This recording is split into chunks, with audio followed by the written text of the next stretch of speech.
भारत, मैं और मेरा देश। कन्हैया लाल मिश्र प्रभाकर द्वारा लिखित इस पाठ में लेखक ने ये बताने की चेष्टा की है कि देशवासियों के अच्छे या बुरे आचरण का देश पर बहुत प्रभाव पड़ता है।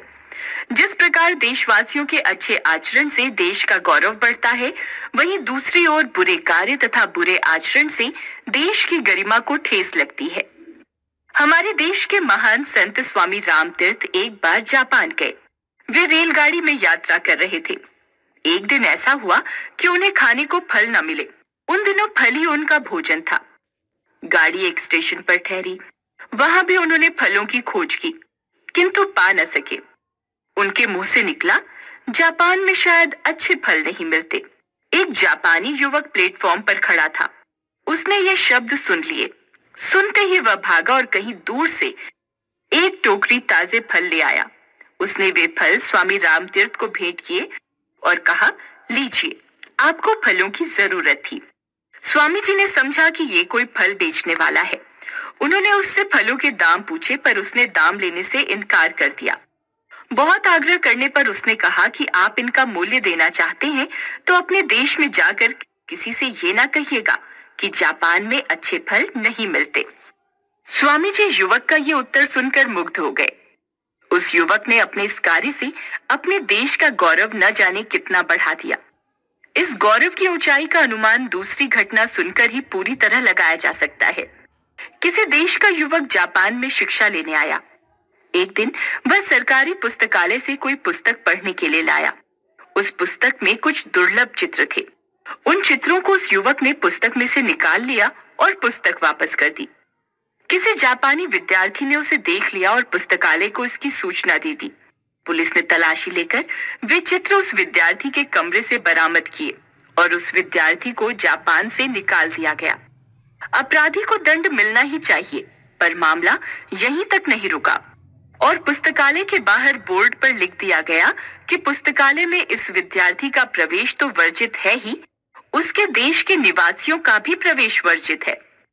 जहां एक युवक ने अपने देश का सिर ऊंचा किया था, वहीं दूसरे युवक ने अपने काम से अपने देश के मस्तक पर कलंक का ऐसा टीका लगाया जो न जाने कितने वर्षों तक संसार की आंखों में उसे लांछित करता रहा।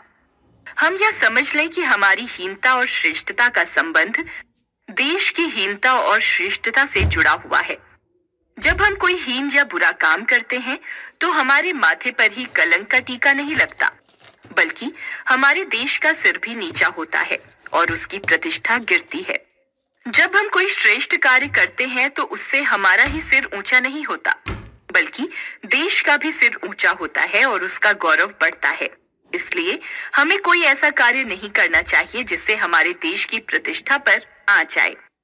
क्या आप चलती रेलों में, मुसाफिर खानों में, क्लबों में, चौपालों पर और मोटर बसों में कभी ऐसी चर्चा करते हैं कि हमारे देश में ये नहीं हो रहा है, वो नहीं हो रहा है और ये गड़बड़ है, ये परेशानी है? साथ ही क्या अपने देश की तुलना किसी अन्य देश के साथ करते हैं कि कौन सा श्रेष्ठ है और कौन सा देशहीन है?